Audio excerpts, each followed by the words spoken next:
welcome to Church Online. I'm CG. I'm Chris. And we're really excited that you've joined us online today.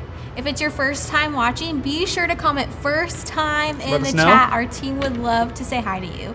And if you're just watching like normal, you should invite one of your friends to join you. Tag them on Facebook. Yeah, tag them on Facebook or just send them the link in a text or something. Perfect. Chris, I wanted to let you know that it's PSL season. I have no idea what you're talking Pumpkin spice lattes. Do I look like someone who drinks pumpkin spice lattes? I think you need to try it. Okay, yeah, PSL season. I think I get it. I get it. It's a little early. I mean, it's still August, but I mean, not I'm a sponsored. fan. Yeah, not sponsored. You can get it anywhere, I think. Oh yeah, any coffee shop has pumpkin spice lattes. You should try it. This is incredible. It is a little early for pumpkin, but you know, it's pretty good. Fall is here. Okay, wow, well, that was a little bit off topic. Doesn't have anything to do with storytellers, but hey, you know what does have to do with storytellers? Our Facebook community page group. So if you want to stay connected, Micah and Haley, they kind of host that page. They post pictures, and a lot of times they have these videos of just what's going on in their life. It's super cool, and then people comment with what they're doing. So we're gonna show you a little preview of what you can expect if you join that page. Check it out. All right, y'all. I just want you to know that today is a very special day in my life and the entire year. Today, if you didn't know, it's fall, y'all. Yeah, I said it. And I know maybe it's 90 degrees outside and you probably spent some time outside and you're sweating, but what you don't realize, and maybe you do, is that today Starbucks drops their fall lineup. And for me, you know what that means? Pumpkin spice lattes. Yeah, I'm super basic and it makes me so happy. So, for me, that means a pumpkin spice latte, frappuccino, almond milk with the whipped cream, all the nutmeg, the goodness. And for Haley, that means a white chocolate salted caramel mocha over ice. And really, there's nothing better. I don't even care what time of year it is. I would drink it year round. So join us as we partake in the first pumpkin spice latte of the year.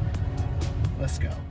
I love that Facebook page. It's such a great way that we can stay connected even though we're apart. And the stuff that Haley and Micah are posting there is so funny. It's so great. Yeah. I love every video. Is just so good. We've even gotten to see some photos of your families and just getting to know you guys a little better and sharing some of your stories.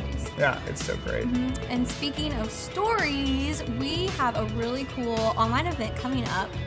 We have invited professional storytelling coach Katie Casada to come and share how to share your story with other people. She is so good. I just saw like a preview and I got to talk to her for a little bit and I was so impressed. You're not going to want to miss it. It's Tuesday, September 1st on Facebook and YouTube streaming live. So make sure you mark your calendars for that because she's awesome. And we might be doing a giveaway. Ooh, yes. A giveaway. So tune in for that too because you might win some cool prizes. So. Thank you for joining this weekend for worship. Now here is the last week, week 4 of Storytellers. Wow, that's a lot. I thought you didn't like pumpkin spice. You know what? I've come around. It's really good.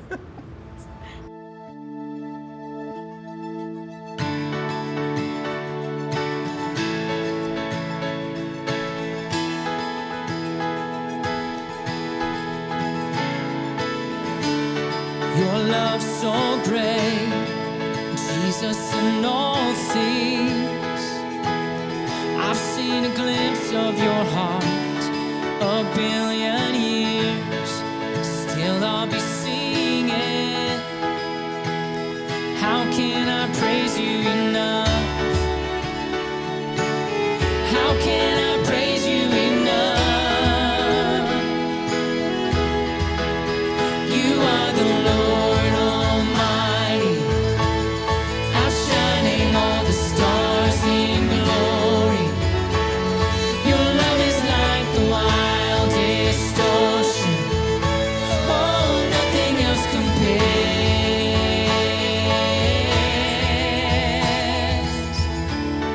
Creation calls all to the Savior. We are alive for your praise in earth and sky. No one is higher. Our God of wonders will reign.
not to us, but to your name.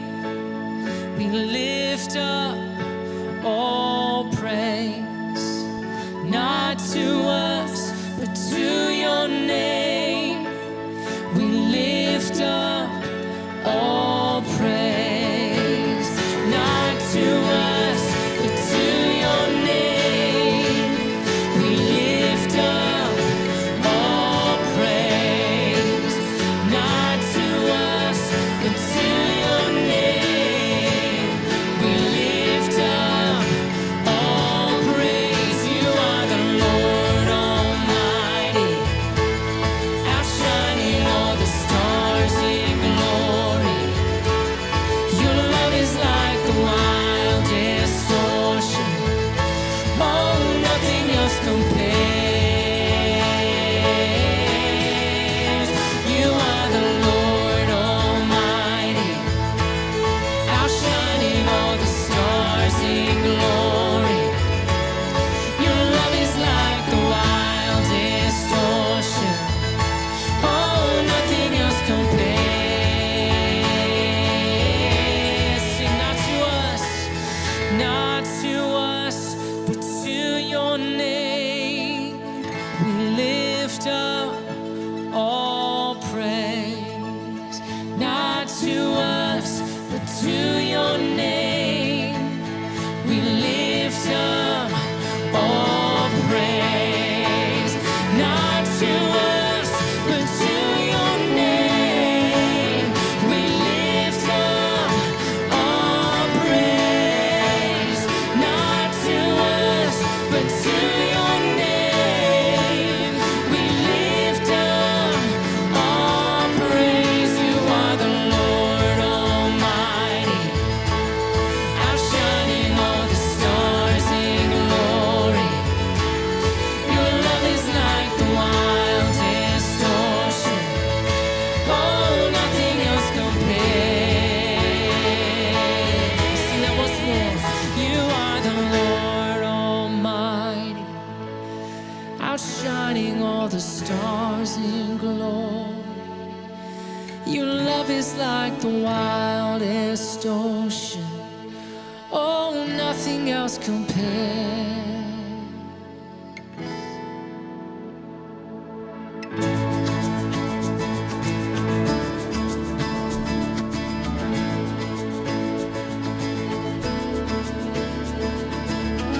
I saw Satan fall like lightning. I saw darkness run for cover. But the miracle that I just can't get over, my name is registered in heaven. I believe in signs and wonders. I have resurrection power. Yes, I do. Still the miracle that I just can't get over, my name is registered in heaven.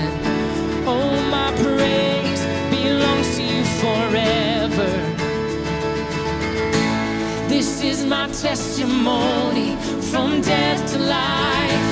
'Cause grace rewrote my story. I'll testify. By Jesus Christ the righteous, I'm justified.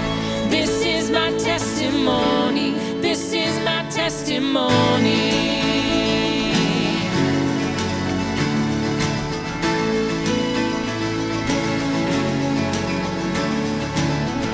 Come together, sons and daughters, bought with blood and washed in water. Sing the praises of the Spirit, Son, and Father. Our God will finish what He started. Yes, our God will finish what He started. Oh, this is my testimony from death to life. 'Cause grace rewrote my story.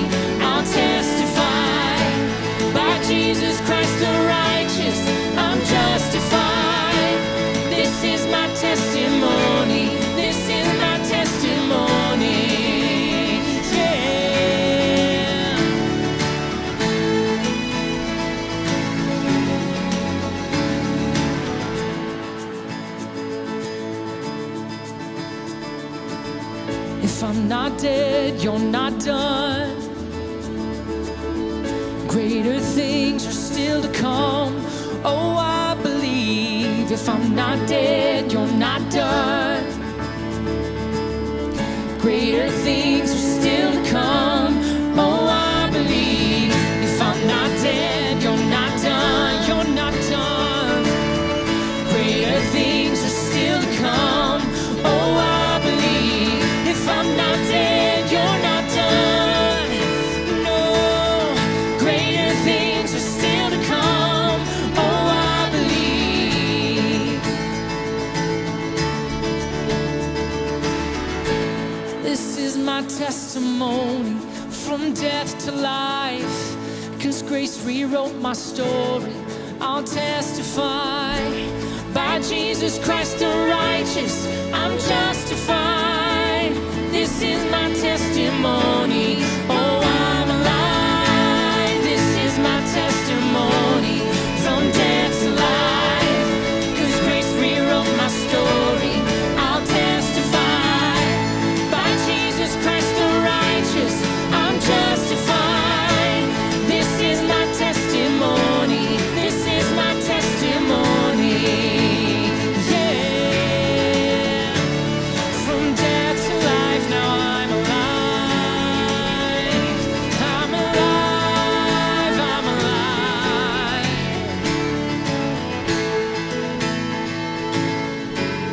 Yeah. Amen.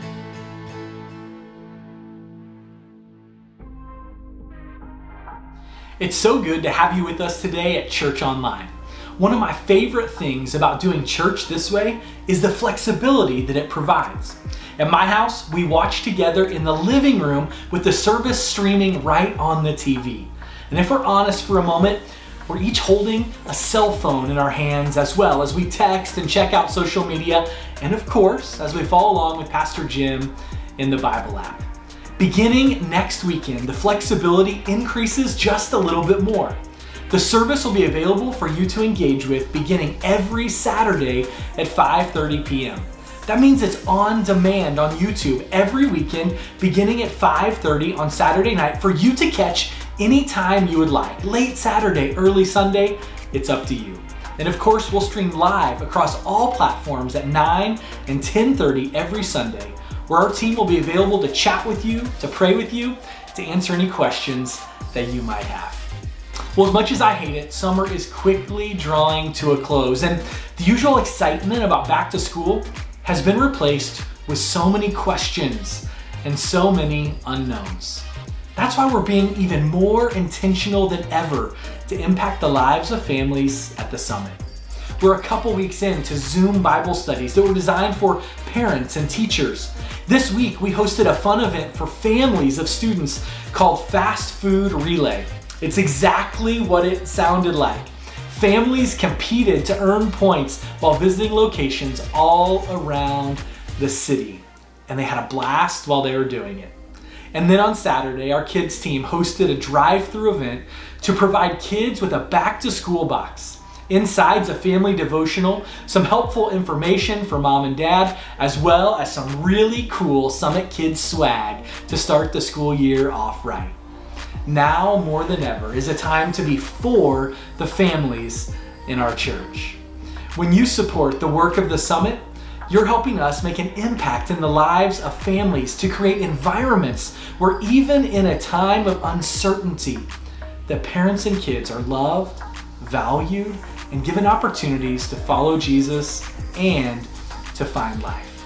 If you'd like to partner with us, you can do so at reachingthesummit.com/give or on our app. It's been so good to chat with you today. Now here's Pastor Jim with part 4 of our series, Storytellers.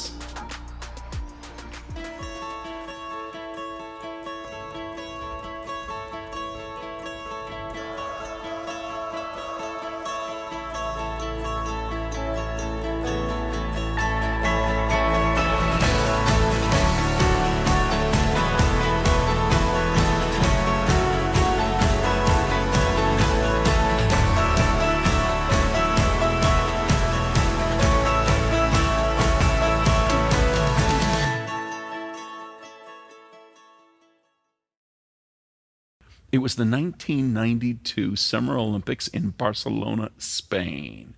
And it was the semifinal 400-meter race, men's. And a gentleman by the name of Derek Redmond was expected to win the semifinal heat. He held the record in Great Britain. Now, he had undergone several surgeries for hamstring problems. And so his condition was a little fragile. They were at the starting blocks, and you look at the runners, and they are just rippling with muscle intensity and passion. And then the gun fires, and they're off, and Redmond is making a great go of it. It is intense. They're calling out the competitors. You can feel the excitement, the energy, the passion. Suddenly, Derek Redmond pulls up in pain. You can feel the pain. And the empathy wells up within. And it's not just the pain of the hamstring torn again. It's the pain of all the years of preparation and anticipation, all the passion poured into the pursuit, and the denial, the disappointment, even the measure of despair. But he's a Brit, and Brits don't just give up. He rose to the occasion, and he was intent on finishing the race, on crossing the finish line. And then comes the best part of the story, captured so vividly on video. Because there's a guy, a middle-aged guy, overweight, out of shape, who takes the track. And he pushes away the security, and he runs up, and you don't know who he is. And then he reaches out, and he grabs Derek, as only a father could, as only a father would. Oh, and there's so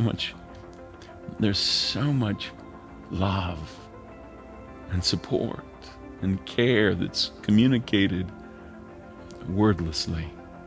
And Derek starts to weep. And his father shakes off those who would usher him off the track, and literally carries his boy in his arms.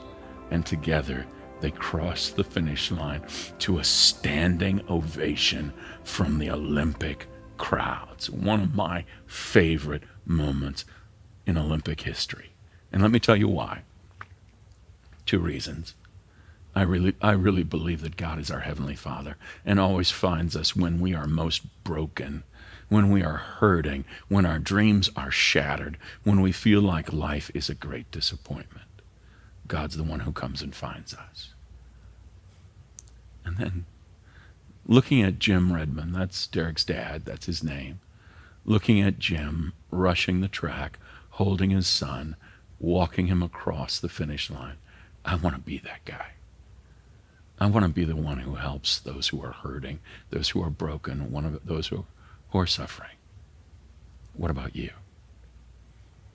Because perhaps no other time in history has the world needed people like Jim Redmond as right now.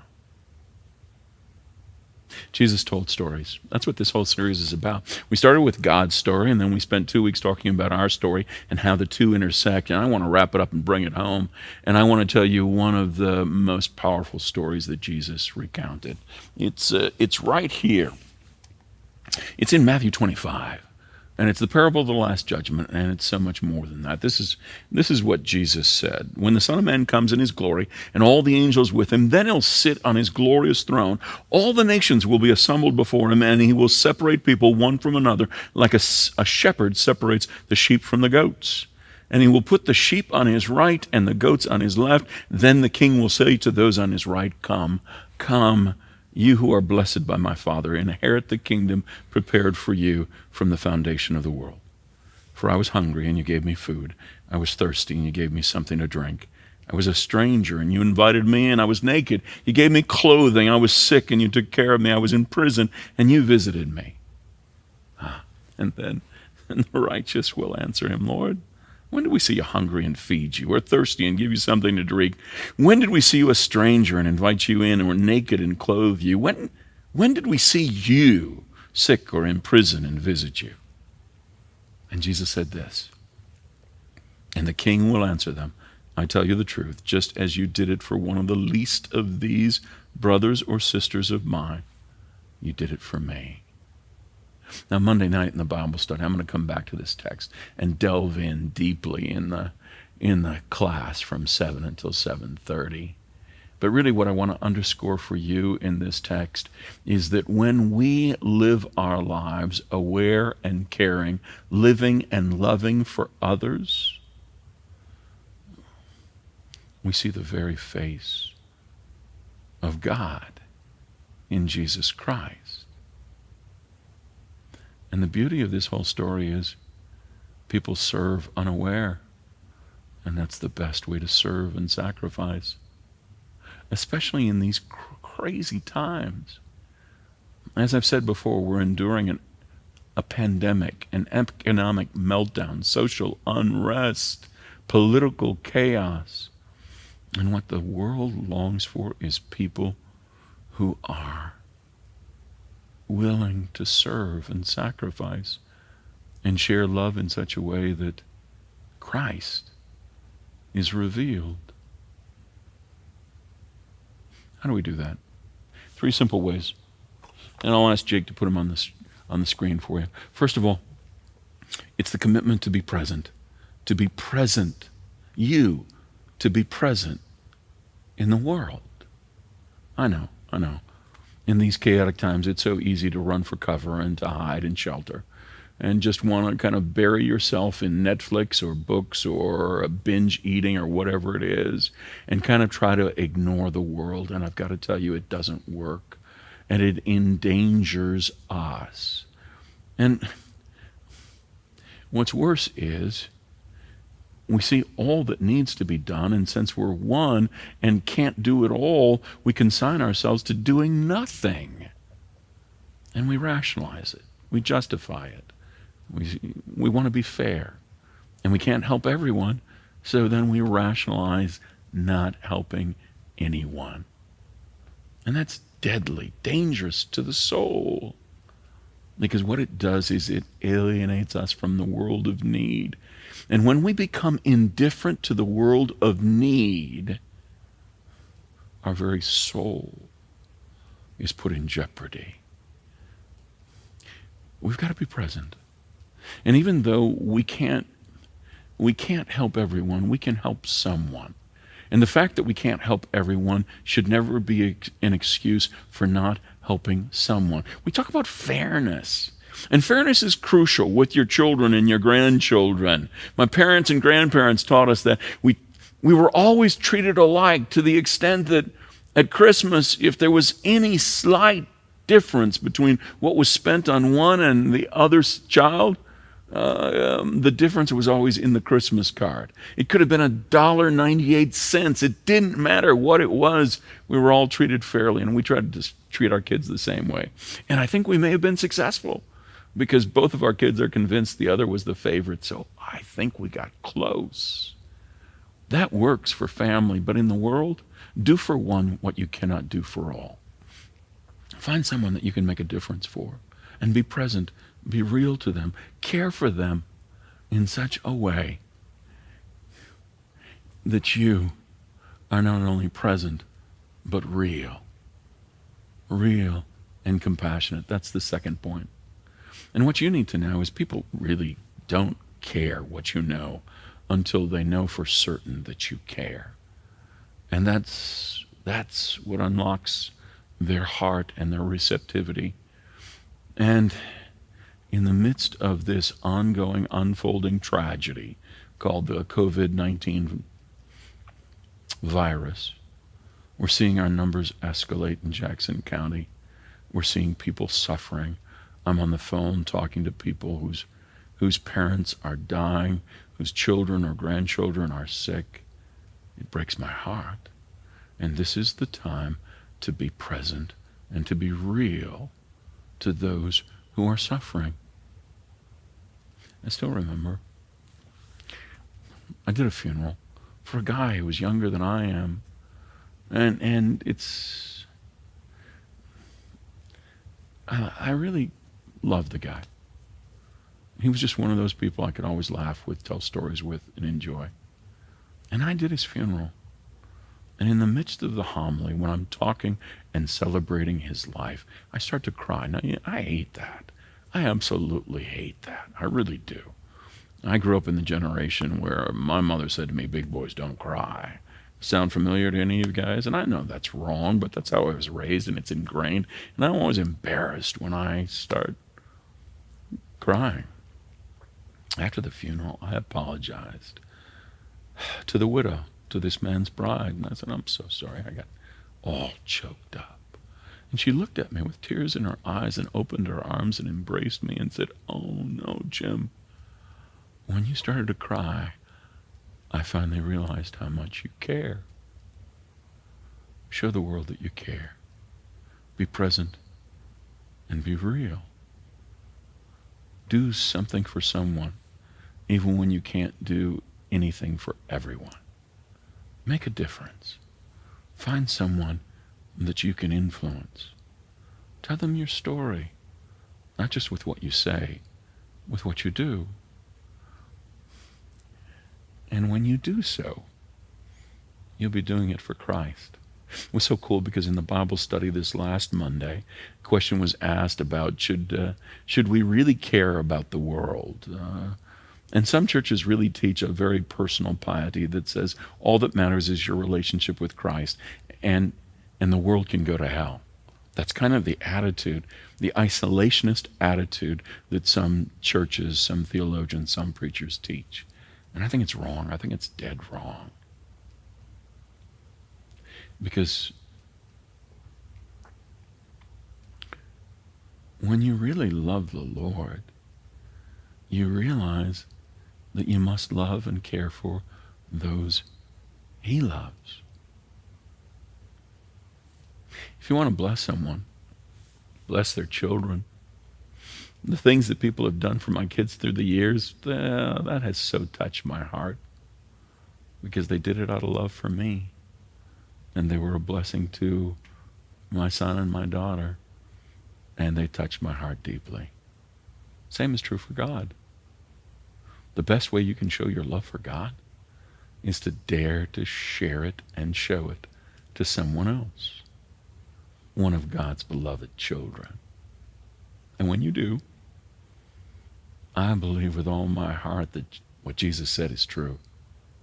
You catch a glimpse of Christ. There's a bishop in the church called Martin of Tours. He was born early in the 300s, died 393, late 300s, and he was a bishop in the church. His history is fascinating because prior to being a pastor, a bishop, a leader in the Christian church, he was a Roman soldier. He was part of the Roman legion. He was entering into a town, and there was a beggar. And the beggar was blue with cold, and Martin had nothing to give. But he saw the need, felt the compassion, and chose to be present and to be real. And in so doing, he was compassionate to a beloved child of God. And he took his own heavy Roman cloak. And it was one of the things that Roman soldiers always carried. And he tore it. He tore it in half, and he wrapped it around the shoulders of the beggar.